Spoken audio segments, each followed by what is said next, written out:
Fala pessoal, tudo bem com vocês? Estamos aqui para nossa segunda parte da aula 11 do curso de Fundamentos de Python. A primeira parte nós trabalhamos ali com uma introdução às strings, principalmente no que diz respeito aos índices. Vimos que uma string, ou a contagem dos caracteres de uma string, da esquerda para a direita começa do 0 e da direita para a esquerda do -1, que é o índice reverso. E é diferente do ordinal, que começa do primeiro, segundo, terceiro e aí vai. Vimos também como acessar um caractere específico de uma string, colocando o nome da string, nome do objeto, e entre colchetes o índice correspondente, e o fatiamento de uma string, que é acessar uma sequência de caracteres, contando da esquerda para a direita ou da direita para a esquerda, usando o nome da string e 2 pontos separando onde começa de onde termina, também a referência com os índices normais, índices diretos ou índices reversos. Nessa segunda parte da aula de string, nós vamos ver mais alguns métodos. E o primeiro método que a gente vai ver é o método de transformação de uma string, aliás, de um outro tipo numa string, como por exemplo um tipo inteiro. Então eu vou criar aqui um novo bloco de código e eu vou criar aqui um determinado objeto CPF, recebe os números 1, 2, 3, 4, 5, 6, 7, 8, 9 e 10. Pronto, um CPF genérico. Se eu rodar isso aqui, ele foi armazenado. E aí no bloco de baixo eu quero ver qual é o tipo que está armazenado no objeto CPF. Então eu dou um type, que é uma função, e o nome do objeto, CPF. Rodo aqui, tipo inteiro.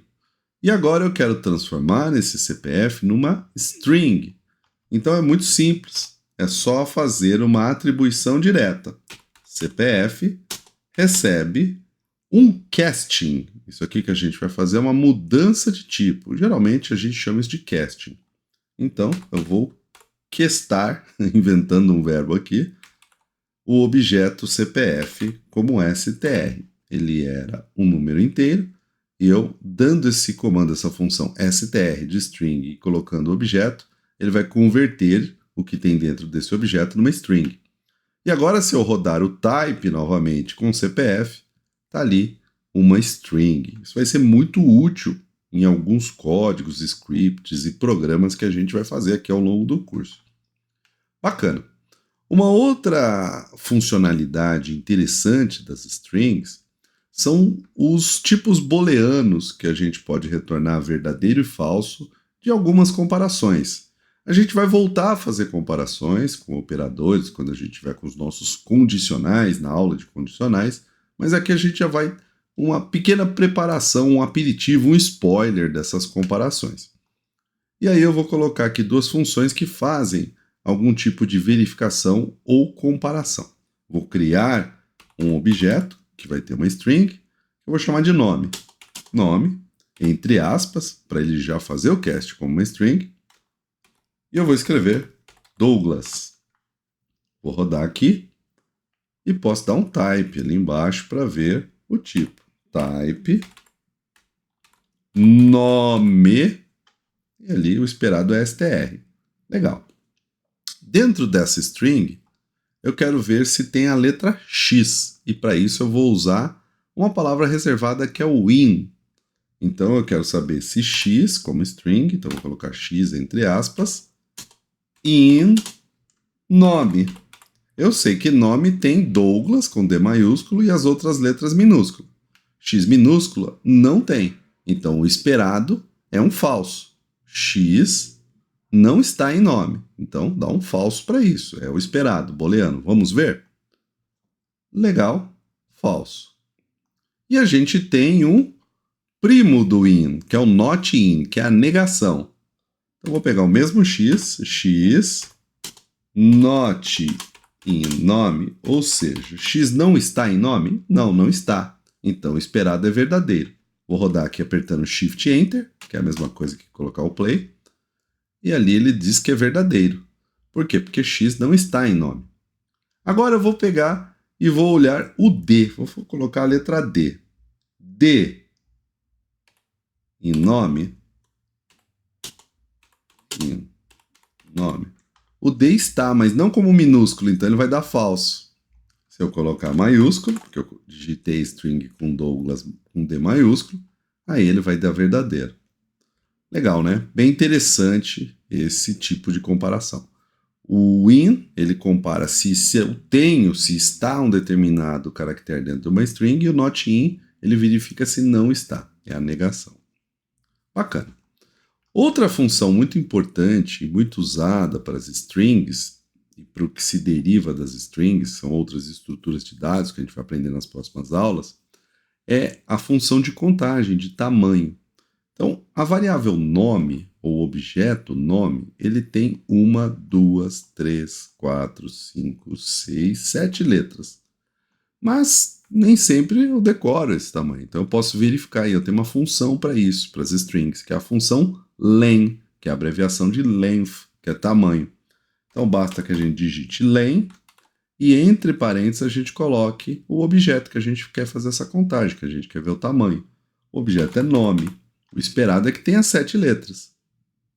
E aí ele mostra ali que tem 7 letras. Então a função len verifica a quantidade de caracteres que a gente tem dentro de uma string. Outra função interessante é a função de concatenação de strings. Eu vou criar aqui 2 objetos. Um objeto nome, eu vou reescrever, tudo bem, nem precisaria, né, mas vou reescrever Douglas. E eu vou colocar aqui um sobrenome. Sobrenome recebe outra string chamada Ribeiro. Se eu quero concatenar as duas, eu posso usar um sinal de mais. O sinal de mais é um operador matemático de soma para alguns conceitos, alguns tipos que a gente já viu nesse curso, tipo numérico. Só que quando eu tenho uma string, ele vai concatenar os dois. Olha que interessante, eu vou fazer um print aqui, ó. Print, e aí eu vou colocar aqui nome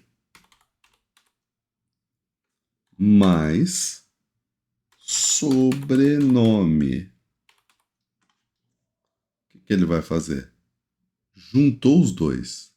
Ah, mas eu quero um espaço, porque ele não dá espaço. Então eu ponho nome mais aspas vazias mais sobrenome. Olha o que ele faz agora. Agora ele deu espaço. Isso aqui é muito bacana, é muito útil em algumas situações com strings, mas ele pode trazer alguns problemas. Imagine que eu tenha o número 1 como string e o número 2 como string também. Eu não verifique o tipo. Então eu tenho, por exemplo, aqui N1, que é o número 1. Aí eu vou colocar um número qualquer, 5. Isso é um número. Se eu colocar entre aspas, ele vira uma string, mas ele vai continuar aparecendo 5. Aí eu vou colocar N2, outro número como string. N2. Número 7. Também como string. Se eu der um print para somar os dois, ele não vai fazer a soma porque os dois não estão como número. Ele vai mostrar 57 e não 12. Porque ele, na verdade, está concatenando e não somando. Olha que interessante. Isso é muito... pegadinha que cai muito em prova, em teste prático para algum processo seletivo que use Python, ou prova de concurso que tenha Python como item da prova. É pegadinha pura. Print N1 mais N2. Qual que é o resultado que ele traz? 57. Por quê? Porque ele concatenou duas strings. E essas dois aqui o Python não está enxergando como um número, por isso que ele não vai fazer a soma. Então, tomem esse cuidado. Esse é um cuidado muito importante. Um outro método interessante das strings é o método para a gente deixar as primeiras letras, ou a primeira letra de uma string, maiúscula. Então imagine que tenha nome assim. Nome recebe Douglas. Ele está minúsculo, eu rodei. Agora eu quero deixar a primeira letra dessa string maiúscula. Então, o que eu faço? Nome.capitalize, abre e fecha parênteses. É um método que não precisa de argumento. E aí, quando eu rodo, ele escreve Douglas maiúsculo, ele deixou a primeira maiúscula. Então é bem interessante. Mas ele só deixa a primeira. Se eu tiver uma string com várias palavras, aí ele só deixa a primeira maiúscula. Por exemplo, se eu tiver assim, nome 2, ou nome mesmo, vou sobrescrever, nome, uma string que tem Douglas de Almeida Ribeiro. E aí eu vou fazer um capitalize disso. Olha que interessante. Nome.capitalize, abre e fecha parênteses, ele deixou só o Douglas. Então, se eu quisesse todos os nomes, eu deveria usar, ou aliás, todas as palavras com a primeira letra maiúscula, eu deveria usar o title. E eu vou tirar até o D Almeida, porque senão ele vai deixar o D maiúsculo também. Eu vou deixar só Douglas Almeida Ribeiro. Douglas Almeida, ele deixa só a primeira. Eu vou usar o title. Então, nome.title, abre e fecha parênteses, olha o que ele faz? Douglas Almeida Ribeiro. Então, a cada espaço ele reconhece que eu tenho uma nova palavra, e nessa nova palavra dentro de uma string, esse método title, deixa a primeira letra maiúscula. E se eu quisesse, por exemplo, colocar todas as letras em maiúsculo? Isso é muito comum em formulário, né? Então, às vezes a gente está recebendo a informação do usuário e a gente não quer saber como o usuário digita, a gente quer usar tudo aquilo maiúsculo. Então, é só usar a função upper ou o método upper. Você vai pegar aqui, ó, nome.upper, vou abrir e fechar parênteses. Ali, ele deixa todas as letras da string maiúsculas. Né? Bem interessante. E se eu quisesse deixar tudo em minúscula? Né? Então, eu vou pegar aqui, eu vou digitar um N2, N3. Recebe tudo em minúsculo. Tudo maiúsculo, aliás, né? Douglas. Opa, caps lock não pegou. Douglas. Pronto, agora está tudo maiúsculo. E eu quero deixar isso aqui minúsculo, eu vou usar o lower. Então, N3 é um método que deixa minúsculo. Ponto lower, abre e fecha parênteses. Quando eu rodo, ele deixa minúsculo. Então, bem úteis, né, esses métodos.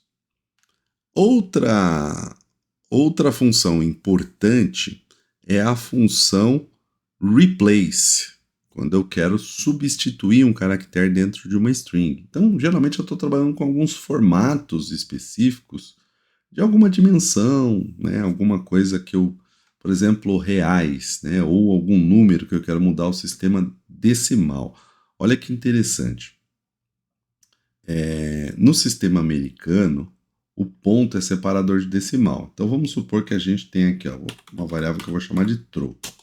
Troco é uma string que tem isso aqui, ó, cifrão 10,50. Isso aqui são $10,50. Se eu quiser transformar isso aqui em reais, eu vou ter que fazer um replace. Eu vou ter que transformar esse ponto em vírgula. Então, o que eu posso fazer? Eu posso mostrar aqui, troco vai virar uma coisa onde troco tenha um replace. Pronto, ponto replace. Abre e fecha parênteses. Daí o que eu coloco? Uma string do que eu tenho, que é ponto, que é o primeiro argumento, é o que eu tenho. Vírgula, o segundo é o que eu quero trocar. Uma string com uma vírgula. Não confundam a vírgula que está branquinha aqui, que é um separador de argumento, com a vírgula laranja, que é a vírgula da string. E aí no final eu vou pedir para ele printar o troco. Print a variável troco. O esperado é que ele substitua. Isso vale para qualquer caractere. Olha lá, 10,50, de 10,50 para 10,50. Bem interessante, né? Outra coisa, outra função bastante interessante, outro método, é o método split. A gente vai usar muito lá na frente, mas o que ele vai fazer? Ele vai pegar todos os caracteres que tiver um determinado separador e vai colocar numa lista, que é uma estrutura de dados que a gente vai aprender. Então, o que eu vou fazer? Eu vou pegar aquele nome de novo, que tem 3 partes separadas por espaço, né? Nome, recebe, Douglas, uma string, Douglas, Almeida, Ribeiro.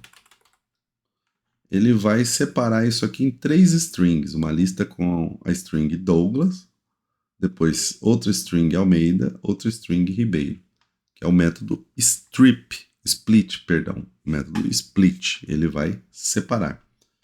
Então eu vou colocar aqui, ó, nome 2, recebe, nome, ponto, split, abre e fecha parênteses.